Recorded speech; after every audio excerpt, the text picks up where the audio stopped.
Willkommen, bienvenue, and welcome. I've been asked by a few people now about the fencing on the display model for the Kickstarter. It was only ever display, it wasn't ever going to be put into production, but I thought I'd show you a quick and easy-ish way to make your own fencing. I'm starting with a piece of foamed PVC, commonly known under its brand names of Foamix or Palite. It's great material, it's very flexible, you can drill it, you can scribe it, you can engrave it, it takes paints and glue. It's like foam board's older, sexier sister. It's a superb material. So I just get myself a piece of that to start off with, and then measure up the height of the fences I want. Now I'm just going to do 5mm high fences, which would translate to 5 foot in game. I always leave a space at the top of the bottom so you get a cleaner edge when you come to trim this later. That's really worth doing. And I'll start off by just getting a scalpel and lightly tickling in along the lines where I've measured up. The reason for this will become obvious in a little while. And then what you do is you just get a metal ruler, get yourself a scribe. I'm using a really cheap scribe. This is just an aluminium shaft with a little piece of steel.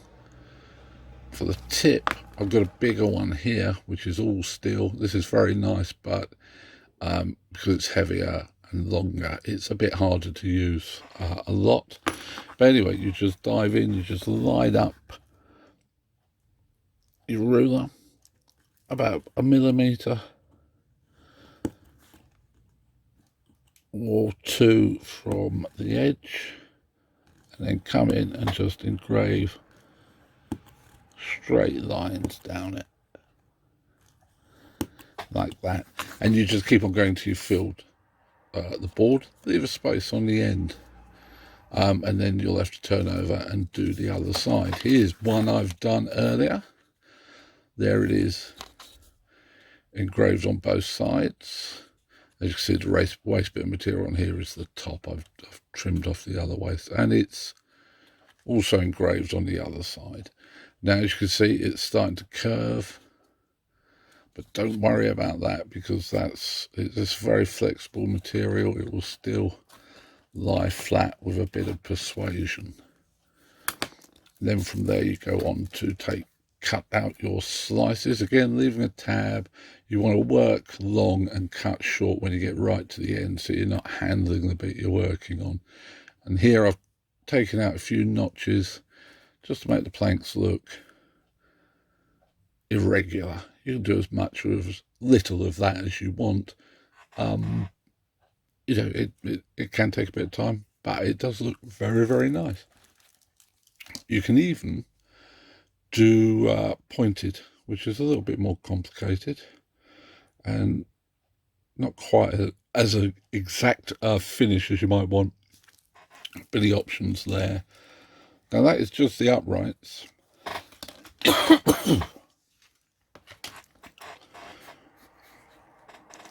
If you want to, at a later stage, start putting on kind of beams and posts, you can. You'll get away with just putting posts on these.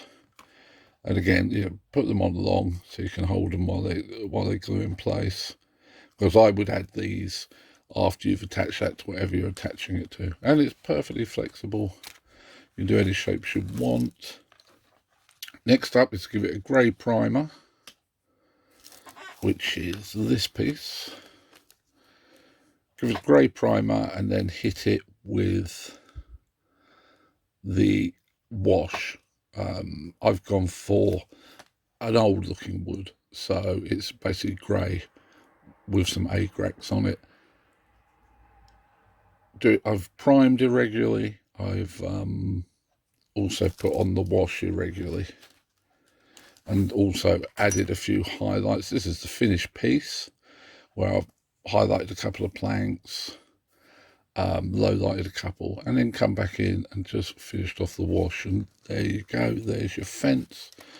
And like I say, you can make your little enclosures with that, no problem. And it's best to lay it from one end, glue that down so that's perfect, and then work along like that. But these pieces can be joined up quite satisfactory. You won't have a problem with that. Hope this helps. Start building fences. But remember, kids, in real life, it's better to build bridges than fences.